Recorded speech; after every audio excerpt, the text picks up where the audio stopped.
안녕하세요, 성도님들. 오늘의 말씀 묵상 나눠보도록 하겠습니다. 오늘 본문은 열왕기상 8장 33절에서 43절까지의 말씀입니다. 오늘의 본문도 솔로몬의 기도가 등장하고 있습니다. 그는 기도합니다. 하나님께서 이 성전에서 이스라엘 백성들이 범죄했을 때 하나님의 도우심을 간구하고 요청하면 하나님께서 그것을 들어주시도록 기도합니다. 오늘 기도의 핵심은 무엇이냐? 죄 용서에 대한 기도이죠. 이스라엘 백성들은 역사 가운데서 하나님의 징계와 하나님의 그 아픈 손길을 경험했습니다. 성경의 역사에 보니까 사사기 시대부터 이것은 반복적인 역사가 아니었습니까? 사사기 때 이스라엘 백성들이 범죄했다면은 하나님께서 이방의 적국의 손에 넘기셔서 그들을 우상 숭배로부터 깨끗하게 하시고 돌이키게 하시는 역사가 있었습니다. 그럴 때 정말 하나님께서 원하시는 것은 무엇이었습니까? 우상 가운데서 깨끗해져서 하나님을 경외하고 섬기라는 것입니다. 솔로몬의 기도도 그것을 동일하게 담고 있습니다. 솔로몬도 이스라엘 백성들이 혹시나 범죄하여서 하나님을 떠나고 하나님의 말씀을 지키지 않고 우상 숭배에 빠져서 여러 가지 징계의 손길을 당할 때 다시 한번 회개하여 기도하라는 것이죠. 대표적인 말씀이 어디 있습니까? 34절 말씀 가운데 보니까 주님께서 하늘에서 들으시고 주의 백성 이스라엘의 죄를 사하시고 그들 조상들에게 주신 땅으로 돌아오게 하옵소서라고 기도합니다. 포로로 끌려갔을 때 그들이 성전을 바라보면서 기도할 때 혹은 성전에서 기도할 때 하나님께서 그들을 긍휼히 여기시고 고쳐주시도록 전쟁의 포로와 전쟁의 위협 가운데서 회복시켜 주시도록 기도하라. 오늘 말씀에 그것은 우리를 향하여서 권면을 주고 있습니다. 전쟁뿐만이 아닙니다. 오늘 본문에 쭉 살펴보면 어떤 것들이 있는가? 전염병이 있습니다. 또한 기근이 있습니다. 여러 가지 메뚜기와 황충대라는 곤충의 또한 여러 재앙도 있습니다. 이러한 재앙들은 무엇을 가리켜 주는 것입니까? 하나님을 떠나 범죄한 백성들에게 우리에게 처하는 징계의 손길이 있다라고 알려주는 것이죠. 대표적인 사람이 누구였습니까? 아합 왕이 아니었습니까? 엘리야와 아합 왕, 너무나 유명한 말씀이죠. 아합 왕이 우상을 숭배하고 탐욕과 또한 여러 가지 불의한 피를 흘리면서 탐심 가운데 사로잡혔을 때에 어떻게 됐습니까? 이스라엘에게 3년의 가뭄이 찾아왔습니다. 그리고 엘리야가 하나님 앞에 무릎 꿇고 회개하며 기도할 때 우상 숭배를 지고서 회개할 때 다시 가뭄이 회복되는 사건이 성경에 보면 나타나 있습니다. 이러한 놀라운 사건들은 무엇을 가르쳐 줍니까? 우리에게도 동일하게 하나님께서 죄악을 버리라 라고 말하시는 것이죠. 특별히 교회에게 하나님의 백성들에게 성전인 주님의 몸된 교회가 하나님 아닌 다른 것들을 더 사랑하고 죄악을 사랑하는 죄를 벗어버려라라고 말하는 것입니다. 얼마나 우리 가운데 죄가 있는가 우리도 사실 알지 못할 때가 있지 않습니까? 하나님만이 우리의 마음의 비밀을 아시는 것이죠. 어느 순간 돌아보니까 내 인생 가운데 하나님을 사랑하는 것보다 더 많이 세상의 것들을 사랑하고 돈이나 세상의 권력에 따라서 내 인생이 움직여가는 삶이 있지 않습니까? 그리스도의 십자가를 바라봐도 아무런 감격이 없고 십자가에서 이루어지는 성전의 샘물이 우리에게 흘러오지 않는다면은 우리 또한 사실 이런 우상숭배의 죄악에 얽혀 있지 않은가 돌아볼 필요가 있는 것이죠. 그리스도인이 죄악 가운데 빠지고 하나님을 떠나면은 나라 가운데 그러한 전쟁과 또한 기근과 전염병과 수많은 악이 창궐할 수밖에 없다 말하는 것입니다. 불법이 성행하고 자본주의와 그러한 여러 가지 빈부의 격차가 성행하면서 우리 삶에 여러 가지 그런 죄악이 관여하고 사회가 썩어간다는 것입니다. 우리가 정말 그리스도인이 이 세상 가운데에서 그 만몬을 섬기는 것이 아니라 예수님만을 다시 섬기기로 결단하는 은혜가 있기를 소원합니다. 우리가 물론 세상 가운데 살면서 세상 일을 전혀 생각하지 않을 수가 없습니다.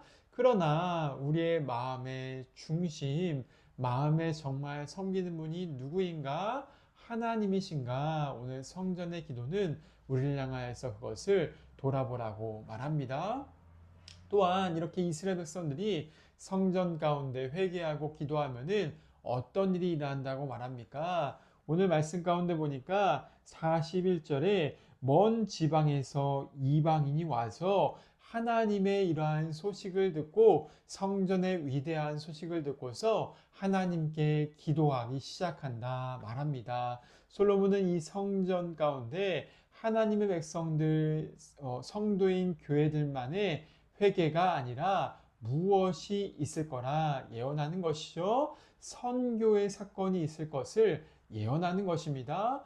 사랑하는 성도님들, 우리 자신이 하나님을 진실하게 섬기면은 어떻게 되는 것입니까? 선교가 일어나는 것입니다. 선교는 우리의 행위로 하는 것이 아니라 하나님을 진실로 섬긴 백성들을 통하여서 일어나는 자연스러운 주님의 역사인 것입니다.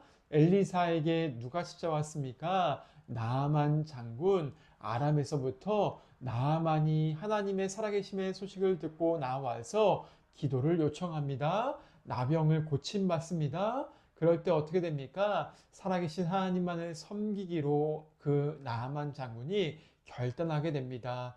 이런 선교의 사건은 무엇을 알려줍니까? 하나님 백성들 한 사람이 제대로 서 있게 되어 있다면은 그 사람들을 통하여서 선교의 역사가 우리 삶 가운데 회복된다 말하는 것입니다. 성전이 지어진 이유는 우리가 잘 먹고 잘 살기 위함이 아니라 선교의 역사를 위해서 성전이 지어졌다 말하는 것입니다.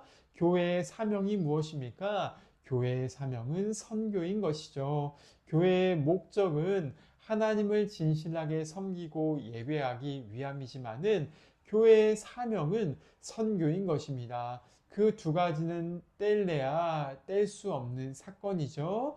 우리가 진실로 죄악의 길에서 돌이켜서 하나님을 섬기면은 선교가 일어난다. 오늘 솔로몬의 기도는 우리에게 그것을 알려주고 있습니다. 나의 가까운 곳, 가정에서부터 시작하여서 이웃과 또한 지역과 세계 열방까지 선교의 역사가 일어나는 것이죠.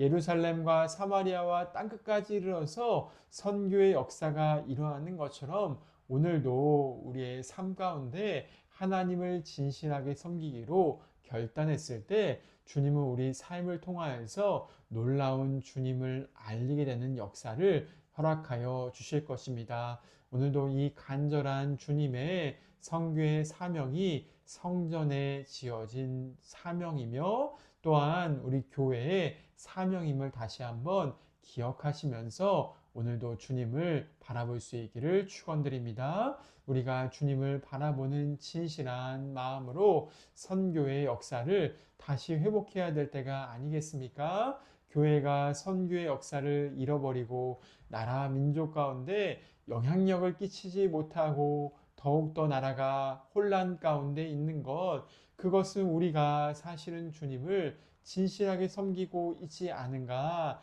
자기 자신을 돌아볼 필요가 있습니다. 목회자인 저 자신도 다시 한번 주님을 바라보고 세상 가운데서 주님을 진실하게 섬기는 자가 되기를 소원하게 됩니다. 한 사람 한 사람의 삶 가운데도 이러한 영적인 갈망이 일어나서 회복의 은혜가 풍성하시기를 간절히 바랍니다. 함께 기도하겠습니다.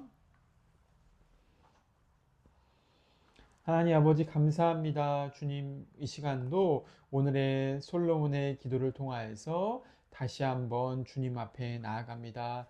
하나님, 우리 마음이 어느샌가 죄악에서 물들고 하나님보다 더 다른 것들의 우상을 섬기는 죄악 가운데 빠지지 않는가 다시 한번 돌아보게 하여 주시옵소서. 성령께서 오늘도 우리의 인생을 조명하여 주셔서 죄를 깨닫고 버리게 하시며 진실로 하나님만을 섬기기로 결단하게 하여 주시옵소서. 그리하여서 우리에게 나타난 징계의 손길, 가뭄이든 전염병이든 그러한 영적 타락이든 그러한 탐욕이든 어떠한 죄악에서부터 징계가 이루어지고 있다면은 우리가 깨우치게 하여 주시옵소서. 진실로 나라의 혼란 가운데서 나라가 정말 주님 바로 서기 위해서 나 자신 먼저 죄악에 돌이켜서 주님을 섬기기를 간절히 기도합니다. 또한 이 나라 민족의 부패와 또한 여러 가지 죄악의 길 가운데서 교회가 깨어서 주님을 바라고 성전된 사명을 감당할 수 있기를 간절히 기도합니다.